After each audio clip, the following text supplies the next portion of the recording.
Moscow says Russia and China must cooperate on CBDC regulation. The Russian and Chinese central bank must cooperate on CBDC regulation, the Russian Prosecutor-General has claimed. The comments come just days after the State Duma voted in favor of a bill that will allow the Moscow-based bank to begin real-world testing on its digital ruble. The Russian central bank wants to begin its pilot in conjunction with 13 domestic commercial banks early next month. Beijing, meanwhile, is in the later stages of its own digital yuan pilot. The Central People's Bank of China PBoC is now testing offline wallets and CBDC wallets that integrate with state-issued social security cards. Tass quoted the Russian Prosecutor-General Igor Krasnov as stating that it would be in the common interest of both Moscow and Beijing to create a legal system that could prevent criminals from abusing their CBDC. Krasnov made the comments during a meeting in Beijing with his counterpart Yin Yang, the Prosecutor General of the Chinese Supreme People's Prosecutor's Office. Krasnov said, China was one of the first nations in the world to introduce a CBDC partly in order to protect the economy from the criminal influence of cryptocurrencies. The Russian prosecution chief added,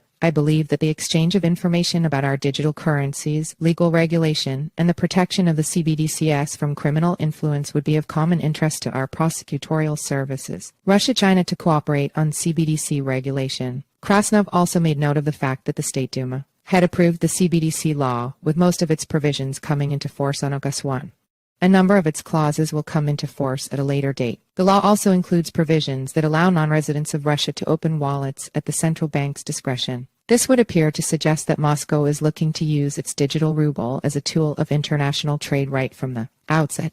That would differ from Beijing's original stance on the matter. The PBoC originally claimed that the digital yuan was being developed exclusively for domestic use. But in recent months, the PBoC has changed its tune somewhat. Officials have begun talking up the cross-border credentials of the digital yuan. Mainland China-based banks have initially been piloting cross-border payments, with Hong Kong and Macau, both of which have their own currencies and financial systems. Russia's central bank First Deputy Governor Olga Skorobogatova recently called the idea of cross-border CBDC fantastic and said her bank had discussed the matter a lot. But Skorobogatova tempered her comments with a warning that a cross-border CBDC launch was unlikely in the near future.